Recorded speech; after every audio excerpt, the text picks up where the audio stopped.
Vitor Henrique Voitschar é um artista que joga nas 11. Cartunista, escultor e roteirista, trabalhou por mais de 25 anos como chargista do JB e ganhou 2 prêmios ESSO. Sabe aquele boneco da Messi que fez tanto sucesso na Copa? Pois é dele, do Vitor, mais conhecido como Ike, o nosso entrevistado de hoje. Ike, muito obrigada por nos receber aqui na sua casa e seu ateliê ao mesmo tempo. Prazer é meu. Bom, todos os pais estimulam as crianças a começar a desenhar desde pequeno. Você teve esse estímulo em casa e quando é que você percebeu que desenhar era a sua profissão? Eu não tive estímulo porque eu sou do Mato Grosso do Sul, de Campo Grande, no interior do Brasil, era interior do interior mesmo, de uma família muito tradicional, humilde e que nem imaginava que desenhar pudesse ser uma profissão para alguém. Mas meu pai desenhava muito, ele era mecânico e às vezes ele improvisava e desenhava as peças que ele tinha que fazer e ele era um desenhista muito exigente. E eu gostava muito daquilo, ele brigava muito comigo, me corrigindo do desenho e eu não sentia que eu ia fazer outra coisa na vida. Só que ele morreu cedo, né? Eu tinha 12 anos e eu tive que trabalhar. Quando eu tive que escolher com o que fazer, eu falei, olha, eu vou tentar o desenho. E aí eu comecei a fazer charges políticas lá na minha terra com 15 anos e fui logo contratado pelo jornal da cidade, na verdade chamava-se Diário da Serra.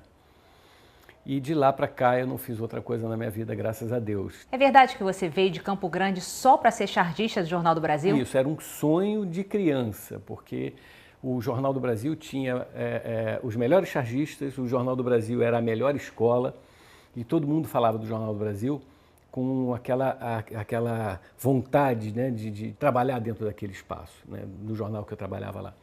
E eu dizia para mim, um dia eu vou trabalhar nesse lugar. E vim embora para o Rio de Janeiro com 20 anos, ia fazer 21 anos, eu vim embora para cá, larguei tudo lá. Jornal, trabalhava no governo do estado, era concursado, então eu tinha emprego para o resto da minha vida. E minha mãe brincava muito comigo, falava assim, olha, chamava um tio meu que era meu padrinho, e como meu pai tinha morrido, esse meu padrinho era meu tutor e ele que me aconselhava, ele me chamou e falou, meu filho, negócio de desenhar, não dá camisa a ninguém, vai ser engenheiro, né? E a minha mãe dizia para ele, mas esse menino é tão danado que eu tenho certeza que ele vai arrumar um jeito de ganhar dinheiro sem trabalhar, desenhando. E foi o que aconteceu, eu vim para cá e com 22 anos, com 21 anos eu fui para os Trapalhões. Trabalhei com Dedé Mussum e Zacarias quando eles se separaram do Renato Aragão, que foi uma grande escola para mim, acho que foi a maior escola. Eu fazia universidade de desenho lá no Mato Grosso do Sul. E depois dos Trapalhões fui para o Jornal do Brasil e encontrei o Lan, que foi meu segundo pai, né? Uma figura maravilhosa que quando viu o meu desenho falou assim, menino, você está pronto, eu só tenho que dar um jeito de encaixar aqui. E o Jornal do Brasil era muito tradicional, né? Um jornal que exigia muito dos profissionais e trabalhar no Jornal do Brasil era passaporte para o sucesso garantido para qualquer área. E não queriam me deixar, porque eu era muito jovem. E uma manobra de pai mesmo, o Lan conseguiu me colocar no Jornal do Brasil. Ele tinha um problema de vista, que inclusive ele está quase cego hoje, que ele tem um glaucoma, uma coisa muito grave na vista, e naquela época já se manifestava, na década de 80, e ele falou, que eu vou ficar doente. E eu preciso saber quanto tempo você necessita para se firmar aqui nesse espaço. Porque eu vou pedir um atestado e você se firmando, eles não vão ter outra saída, não tem outro igual a você no mercado. É você ou é você. E se eu sair, não tem ninguém. E o JB não pode ficar sem ninguém. Falei, lá uns 3 meses eu acho que eu me firmo. E aí no dia seguinte ele veio com um atestado médico de 1 ano. E eu fiquei 1 ano fazendo as charges aos 22 anos. E aí foi rápido, porque aos 26 ou 27 eu ganhei meu primeiro e segundo prêmio em seguida, aí publiquei livros, enfim. Aí a minha carreira de cartunista deslanchou. E qual é a função da charge para você? Olha, a charge é jornalismo puro. O chargista, ele coloca a palavra no desenho. E eu levei isso muito a sério desde os primeiros traços que eu fiz como chargista, porque isso me sufocou, isso fez com que eu futuramente me tornasse roteirista para poder escrever um pouco, porque a minha escrita ela estava toda embutida na charge. Então, se você olhar, eu devo ter mais de 7.000 charges publicadas, e se você encontrar 10 com legenda, são muitas charges com legenda. Porque eu acho que a função da charge é você pegar uma imagem e nessa imagem você contar toda essa história, né? Isso também é uma coisa de cinema, é uma coisa de roteiro.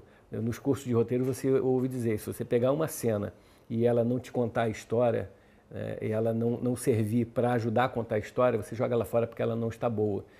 E eu instintivamente fazia isso com os meus desenhos. E à medida que eu, né, como eu considerava um jornalismo mesmo de extrema responsabilidade, eu passei a usar a charge naquele velho lema, né, se hay gobierno, sou contra, né, porque o chargista tem que ser contra.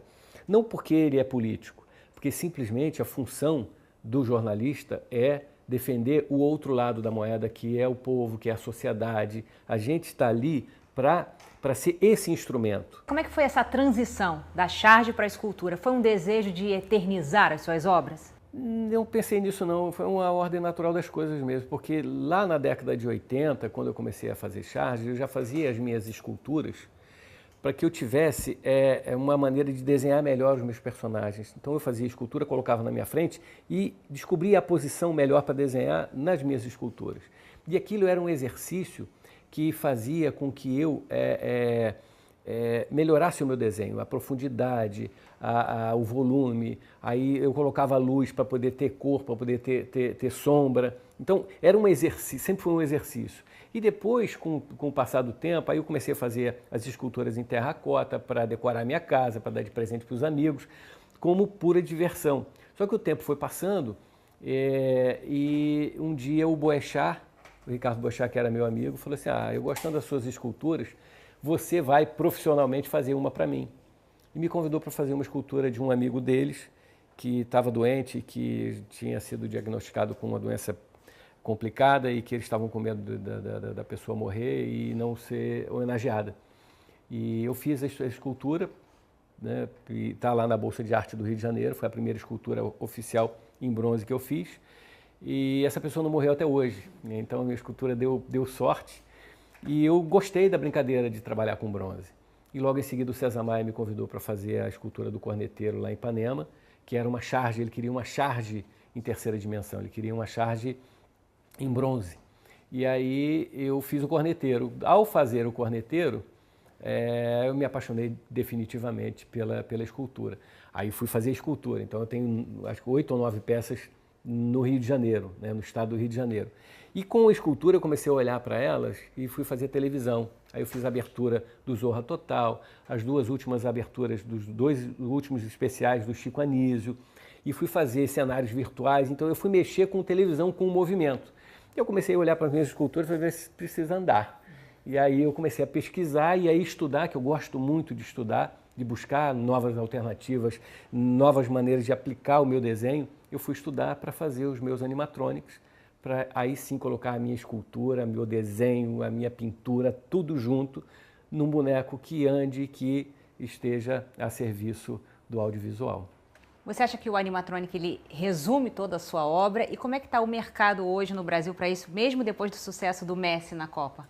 O Messi foi um sucesso, graças a Deus, por todo o planejamento que eu fiz, não só na construção dele, mas na direção que eu fiz dele em cena. Eu assumi, eu vesti aquele personagem. E dizem até que eu fiz ele muito parecido comigo. Mas ele foi super importante para eu descobrir que, inclusive nesse mercado brasileiro, você não tem uma empresa especializada em efeitos especiais nessa área, né, de animatronics e de maquiagem de efeito.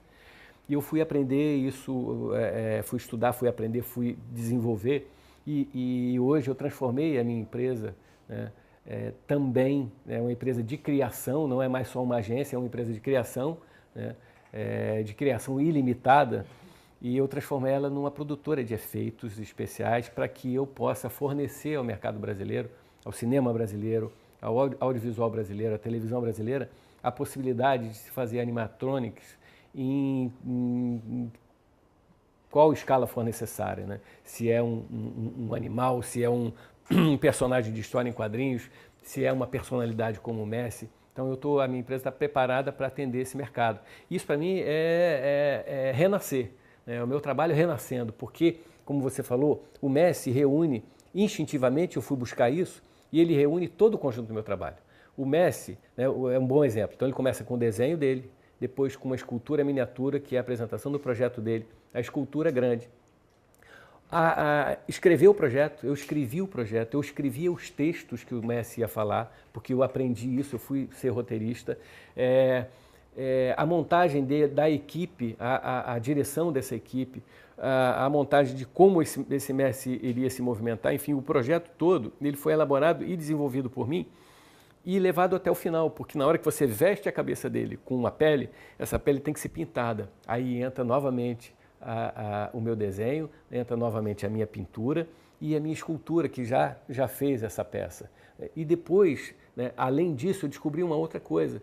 É fantástico você estar num set, você vê uma obra sua se movimentando e você, junto com um diretor, né, que tem um produto, você dirigir o seu produto para se associar àquele profissional e juntos vocês fazerem um trabalho de ponta, de vanguarda e que é inovador nesse país e que a gente pode fazer aqui. E o custo disso não é tão grande quanto as pessoas imaginam. É grande se você for buscar lá fora. Aqui dentro, se você tiver isso aqui dentro, como eu pretendo colocar, o custo é bem razoável e dá para se fazer cinema com animatrônico no Brasil. E que ali na sua mesa a gente vê tanto computador como algumas canetinhas. Como é que é o seu processo criativo? Você começa desenhando, você começa já a desenhar no computador? Normalmente eu já desenho direto no computador. O desenho mesmo que eu vou fazer é no computador, mas eu tenho o vício de ficar rabiscando o tempo inteiro. Então eu tenho sempre um papel e uma caneta perto para eu ficar riscando e desenhando. Então isso é um vício mesmo. E gosto muito da coisa física, né? Da tela, da pintura, dos materiais, da diferença de material, da escultura. Eu tenho sempre uma massinha. Às vezes eu tenho uma ideia na cabeça, eu pego uma massa e faço uma brincadeira com uma escultura que aquilo vai me levar para um outro tipo de trabalho. Então eu fico com a cabeça fervilhando o tempo todo. Aí eu deixo esses materiais todos à minha disposição. Lápis, caneta, tudo que for necessário para eu poder tocar meu trabalho em frente. Quem foi e quem é a sua maior inspiração? Olha, várias inspirações em vários momentos da vida, né? A gente não tem uma inspiração só. O Lan, assim, continua sendo uma grande inspiração, uma figura que eu respeito muito pelo caráter, pelo profissional que é, pelo trabalho que tem. Um outro momento de colorir a minha vida, eu tive a sorte de conhecer o Benício, que é, para mim, o maior ilustrador do mundo. Ele tem um trabalho espetacular, um trabalho fantástico, que foi muito inspirador. Aprendi demais com o Benício. Então, são mestres reais da minha vida que continuam. E aí eu tenho outras inspirações. Por exemplo, eu tenho inspiração hoje lá nos Estados Unidos, o Mike Elizalde, que é da Spectrum Motion, que fez Hellboy, que fez agora como é o nome desse filme, meu Deus? Esqueci o nome do filme. Bom, o Mike é um grande construtor de animatronics. E eu levei o Messi lá, eu levei o filme do Messi, mostrei para ele. Aí ele olhou e falou assim, muito boa a sua animação em 3D. Eu falei, não, Mike, não é 3D, isso é um animatronic. Não é animatronic. Você fez onde? Aqui? Não, eu fiz no Brasil. Não, lá não se faz isso. Aí eu tive que mostrar. Quando ele viu, falou, meu Deus, você está fazendo. E quando eu mostrei o processo, ele falou assim, parece que eu estou me vendo em você de novo, porque eu sou exatamente assim, eu faço tudo isso. Aí ele foi me mostrar, eu entrei e fiquei lá umas 4 horas com ele, conhecendo todo o processo, porque ele é uma inspiração, né? Ele é um grande profissional, um ser humano assim, acessível, ele não é estrela, então ele passa a arte dele adiante, né? Isso é que me inspira. Alguma charge sua já interferiu numa situação política do país? E como agora, com o animatronic, você pretende interferir também? Olha, teve uma charge que eu nunca procurei muito saber disso, não, porque só o fato da charge ir para a rua, ela já mexia com a política, eu já sabia disso. E muitas vezes a reação não interferia com o fato em si, mas ajudava um conjunto de situações que aconteciam e que acabavam interferindo com esse fato. Não, isso para mim já era importante. Mas teve uma que eu era muito novo ainda, no governo Moreira Franco, eu fiz uma charge. Eu me lembro que ele fez uma campanha logo depois do Brizola. Eu nunca fui Brizola, nem Lula, nem ninguém, né? Eu sempre fui chargista. Então, ele começou a fazer uma campanha que dizia o seguinte, que ele em 2 anos de governo tinha feito mais do que o outro em 4. E aí lançou, era páginas de jornal, revistas, era uma campanha que era muito dinheiro público gasto para dizer que ele era melhor do que o outro que saiu em 2 anos, ele tinha feito mais do que o outro em 4.